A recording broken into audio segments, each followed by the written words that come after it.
प्रत्याशियों की किस्मत ईवीएम में कैद हो चुकी है। अब सभी को 3 दिसंबर का बेसब्री से इंतजार है, लेकिन छत्तीसगढ़ में कुछ ऐसे चौंकाने वाले तथ्य सामने आए हैं जिन्होंने राजनीतिक विश्लेषकों को सोचने पर मजबूर कर दिया कि आखिर जनता को पुराने प्रत्याशियों के मुकाबले नए चेहरों पर क्यों ज्यादा भरोसा है।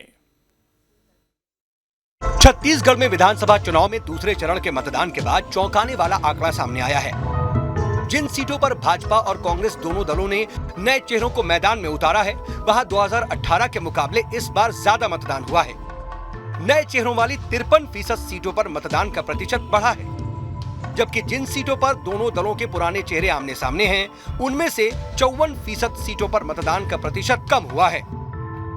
इन सीटों पर मतदान का प्रतिशत 4.94% तक कम हुआ है, जबकि नए चेहरों वाली सीटों पर मतदान का प्रतिशत 9.26% तक बढ़ा है। प्रदेश में 15 सीटों पर भाजपा और कांग्रेस के नए चेहरे आमने सामने हैं। इनमें से 53% यानी 8 सीटों पर मतदान ज्यादा हुआ, जबकि 47% यानी 7 सीटों पर मतदान कम हुआ है। दूसरी तरफ प्रदेश में 28 सीटों पर दोनों दलों के पुराने चेहरे आमने सामने हैं। यहाँ 54% यानी 15 सीटों पर मतदान प्रतिशत में कमी आई है, जबकि 13 सीटों पर मतदान बढ़ा है। इसी तरह 5 विधानसभा सीटों सिहावा, जांजगीर चांपा, नवागढ़, रायगढ़ और पाटन में पुराने प्रत्याशी आमने सामने थे, जहां पर वोटों का प्रतिशत पिछली बार की तुलना में बढ़ा है। आइए उन टॉप 5 सीटों पर नजर डालते हैं, जहां पर नए प्रत्याशियों के आमने सामने होने पर वोट प्रतिशत बढ़ा है। दंतेवाड़ा में 9.26% बढ़ोतरी हुई। बीजेपी से चैतराम अटामी और कांग्रेस के छविंद्र कर्मा मैदान में हैं। बलौदाबाजार में 1.89% मतदान बढ़ा। यहाँ बीजेपी से टंकराम वर्मा और कांग्रेस से शैलेश नितिन त्रिवेदी आमने सामने हैं। जयदेपुर में 1.55% मतदान बढ़ा। बीजेपी से कृष्णकांत चंद्र और कांग्रेस से बालेश्वर साहू आमने सामने हैं। सामरी में 1.29% मतदान बढ़ा। बीजेपी से उदेश्वरी पैकरा और कांग्रेस से विजय पैकरा आमने सामने हैं। कसडोल में 0.88% मतदान बढ़ा, जहां बीजेपी के धनीराम धीवर और कांग्रेस के संदीप साहू आमने सामने हैं। उनमें से 8 सीटों पर 2018 के विधानसभा चुनाव के मुकाबले 0.07% से लेकर 9.26% तक मतदान बढ़ा है। इन सीटों में प्रतापपुर, सामरी, जयदेपुर, कसडोल, बलौदाबाजार, वैशाली नगर, जगदलपुर और दंतेवाड़ा शामिल है। बता दें कि सबसे कम वृद्धि प्रतापपुर में, जबकि सबसे ज्यादा वृद्धि दंतेवाड़ा में दर्ज की गई है। दंतेवाड़ा में भाजपा के चैतराम अटामी का मुकाबला कांग्रेस के छविंद्र कर्मा से है। जहां नए चेहरों के चुनावी मैदान में उतरने पर वोट प्रतिशत बढ़ा, तो हैरान करने वाले आंकड़ों को भी देखते हैं। जहां पुराने उम्मीदवारों के आमने सामने के मुकाबले में मतदाताओं ने वोट डालने को लेकर ज्यादा रुचि नहीं दिखाई, जिस वजह से वोट प्रतिशत में कमी आई। एक नजर उन टॉप 5 सीटों पर जहां वोट प्रतिशत में कमी देखने को मिली।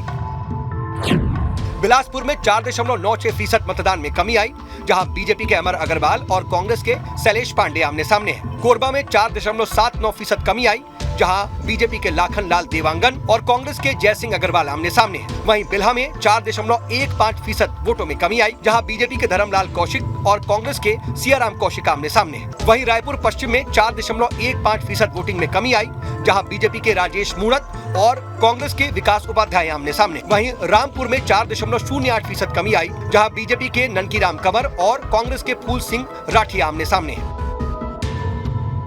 जिन 28 सीटों पर भाजपा और कांग्रेस के पुराने चेहरे आमने सामने हैं, उनमें से 10 विधानसभा सीटों पत्थलगांव, रामपुर, कोरबा, बिल्हा, बिलासपुर, मस्तूरी, बसना, रायपुर पश्चिम, रायपुर दक्षिण और कोंडा गांव में मतदान का प्रतिशत 1.11% से 4.94% तक घटा है। आंकड़ों पर नजर डालें तो वोटिंग प्रतिशत में सबसे ज्यादा कमी बिलासपुर में दर्ज की गई। यहाँ पूर्व मंत्री अमर अग्रवाल और कांग्रेस विधायक शैलेश पांडे के बीच मुकाबला है। वोट प्रतिशत घटने और बढ़ने को लेकर नेताओं के अपने अपने तर्क हैं। आप भी सुनिए बीजेपी और कांग्रेस नेताओं का क्या कहना है। अगर कांग्रेस को इतना ही आत्मविश्वास है तो वो एक तरफ 75 पार का नारा देके फिर अपने प्रत्याशियों से ये क्यों कहते हैं कि भैया आप प्रमाण पत्र लेके हमारे पास आ जाना, उनको छुपाना, उनके लिए अन्य व्यवस्थाएं करना, ये सब कांग्रेस की रणनीति क्यों चल रही है? उन्हें मालूम है कि उन्हें बहुमत नहीं मिल रहा है, तो ये दोहरे बयान देने का अब कोई अर्थ नहीं है। जनता ने वोट कर दिया है, युवाओं ने उनके साथ हुए अत्याचार, पीएससी घोटाले और अपने भविष्य को निखारने के लिए वोट किया है। महिलाओं ने महतारी वंदन योजना से प्रभावित होकर अपने सशक्तिकरण और सुरक्षा के लिए वोट किया है। और अब छत्तीसगढ़ फिर से विकास की राह पर चलने लगेगा। देखिए, कांग्रेस मुद्दों पर चुनाव लड़ती है और कांग्रेस ने 2018 में जो घोषणा पत्र में वादे किए थे उसको 95% से अधिक वादों को पूरा करने का काम किया है। इसीलिए यहाँ जनता कहती है कांग्रेस है तो भरोसा है। तो कांग्रेस इस भरोसे के आधार पर चुनाव लड़ रही है। यहाँ चेहरे बहुत बड़ा मुद्दा नहीं है। रहा सवाल चेहरों का, जहाँ कुछ प्रतिशत अधिक मतदान हुआ है, जहाँ नए चेहरे आए हैं, तो देखिए कांग्रेस ने लगभग 2 दर्जन विधायकों की टिकट काट कर सर्वे और दूसरे क्वेश्चंस के आधार पर टिकट दी है और नए चेहरों पे जनता थोड़ा अधिक उत्साहित होकर वोट करती है। उनके समर्थक और बाकी लोग सक्रिय हो जाते हैं, इससे थोड़ा वोट प्रतिशत बढ़ता है। लेकिन मेरा ये मानना है कि कांग्रेस मुद्दों के आधार पर सरकार बना रही है। हमने जो कहा था वो करके दिखाया है। प्रत्याशियों की किस्मत तो ईवीएम में कैद हो गई है। वोट प्रतिशत का घटना और बढ़ना ये अलग बात है, लेकिन चुनावी समर में किसका दम देखने को मिलेगा ये देखने वाली बात होगी। बस अब कुछ दिनों की बात है, इंतजार कीजिए, 3 दिसंबर को सारी तस्वीर साफ हो जाएगी।